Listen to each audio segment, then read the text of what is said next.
अस्सलाम वालेकुम स्टूडेंट। आज हम मोसफेट के बारे में बात करेंगे। इससे पहले हम जीबीटी और एफईटी को कर चुके हैं। ये सारे ही ट्रांजिस्टर है, परेशान नहीं होना।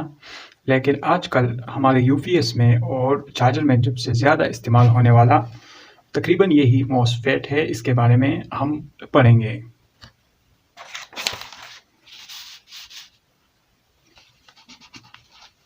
मोसफेट कुछ भी नहीं है, बस metal oxide field effect transistor है। इसकी साख्त कुछ इस तरह है कि इसके गेट पर मेटल ऑक्साइड की एक लेयर बनाई जाती है।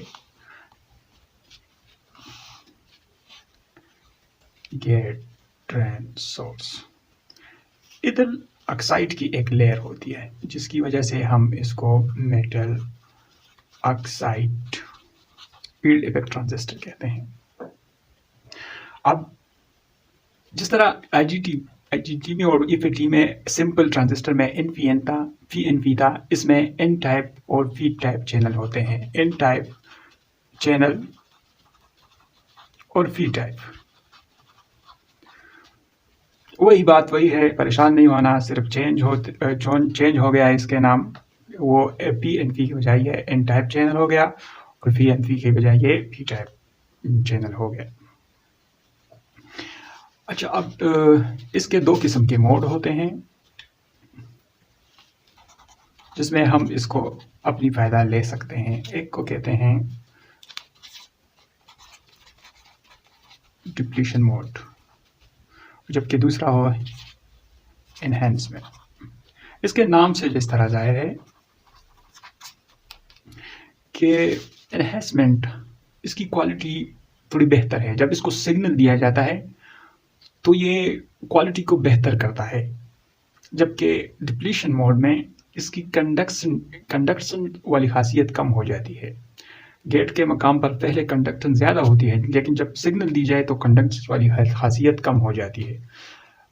स्टूडेंट, ये चूँकि सेमी कंडक्टर है और इसमें हमें ज़्यादा गहराई तक जाने की ज़रूरत नहीं है। हमें सिर्फ इतना सीखना है कि हमको जब डेटा शीट पढ़ेंगे तो हमको थोड़ा कुछ समझ में आ जाए कि ये हमारा ट्रांजिस्टर इस सर्किट में क्या ड्यूटी निभा रहा है। बात आपको समझने में आसानी होगी। जब आप गूगल खोलेंगे, ट्रांजिस्टर के डेटा शीट को पढ़ेंगे, तब ये बातें आपको फायदेमंद साबित होगी। सेमी कंडक्टर दाते ही ऐसे हैं कि इसकी चेंजेस अजीब तरह की होती है, जो हम डिस्कस कर चुके हैं सेमी कंडक्टर वाली क्लास में। इसके दो मोड होते हैं, बनाया जाता है डिप्लेशन मोड, एनहेंसमेंट मोड। इस दोनों के बारे में आपको कोई क्वेश्चन है तो कमेंट में करें। ये एनहेंस्ड, इसकी कुछ स्कीमेटिक कुछ इस तरह होगी।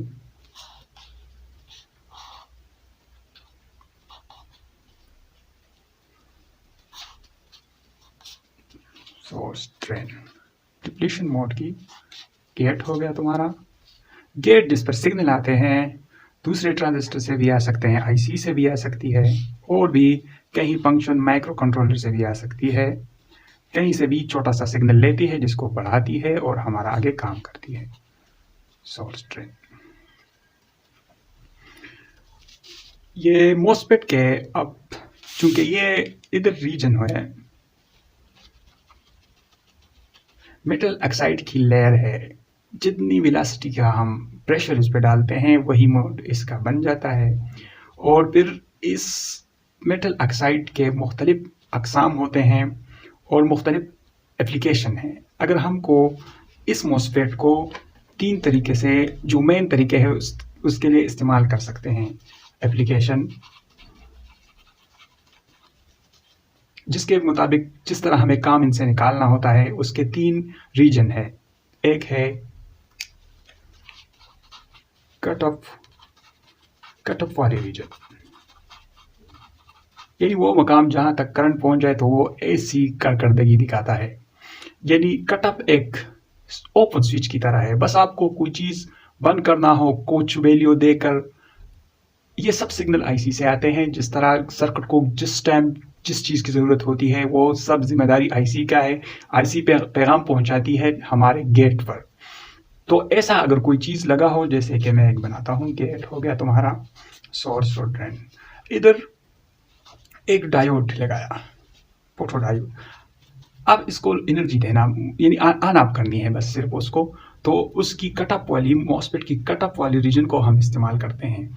इसी तरह एक और एप्लीकेशन है इसका जिसको हम सैचुरेशन कहते हैं। ये एक स्विच की तरह ये भी काम करता है, लेकिन ये क्लोज स्विच है, ये ओपन स्विच है। ये ओपन स्विच की तरह बिहेव करती है, जबकि ये क्लोज स्विच की तरह बिहेव करती है इस रीजन में। इसके 3 रीजन होते हैं। अच्छा, एक और भी एप्लीकेशन के तौर पर हम इसको इस्तेमाल करते हैं। अच्छा, सैचुरेशन में एक और बात याद रखिएगा कि सैचुरेशन रीजन में ये क्लोज स्विच होती है, और जब VDS voltage between drain and source की बढ़ती है, यानी अगर इधर ड्रेन सोर्स VDS से मुराद हमारा होता है current between drain and source, अगर ये बढ़ती है तो इस गेट में कुछ फर्क नहीं पड़ने वाला, क्योंकि ये बहुत करीब होते हैं। इधर माइनस चार्ज है तो इधर प्लस की आमदरोपत होगी, तो बीच में जो हमारे बाकी ट्रांजिस्टर है वो हाई वोल्ट पे वो दरवाजे टूट चुके होते हैं। इसके लिए मॉसफेट इजाद हो गया है। यानी अगर जितना भी बढ़ती जाए तो इसके वैल्यू पे कुछ असर नहीं पड़ने वाला, और यही सेमीकंडक्टर की आला तरीन कुदरत का एक आला तरीन गिफ्ट है हमको, सेमीकंडक्टर। आप समझ गए, जब इधर सप्लाई होगी इधर एन सिग्नल आएगा, ये पी होगा, तो जब इधर तरसील ज्यादा होगी तो इसकी क्योंकि प्लस और माइनस एक दूसरे को अट्रैक्शन करती है। बाकी ट्रांजिस्टरों में जो गेट होता है वो नाजुक होता है, लेकिन चूंकि इधर एक्साइट है उसी की वजह से ये इस पर कुछ फर्क नहीं पड़ने वाला। अगर ये 50 वोल्ट तक भी चला जाए, उसकी मिकदार वैल्यू अक्सर कम होती है, तो उस पर कुछ फर्क नहीं पड़ने वाला, यानी अट्रैक्शन एक दूसरे को नहीं कर सकते इस गेट की वजह से जिसमें एक्साइट की लेयर है।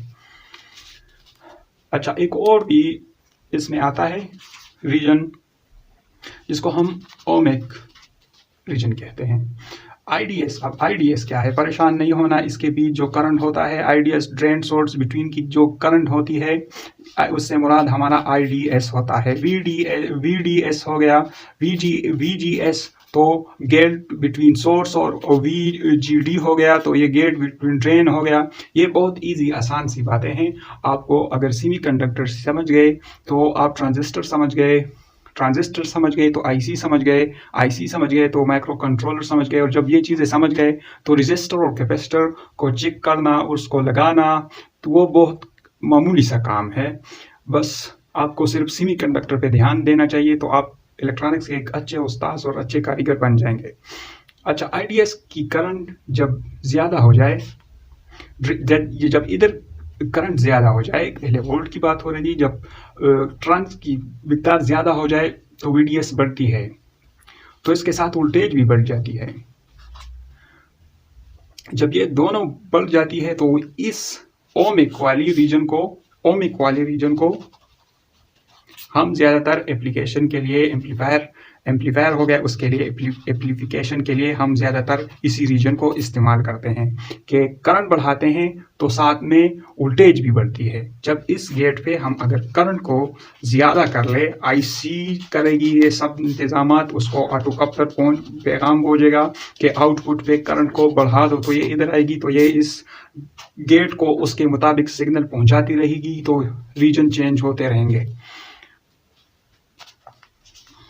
अपनी दुआ में याद रखिएगा, और इस नॉलेज को आगे दूसरे के साथ, जिसके लिए चाहते हो कि कोई हुनर सीख जाए, कोई अच्छी सी जॉब उसको मिल जाए, तो उसके साथ शेयर भी करिएगा। अल्लाह हाफ़िज़।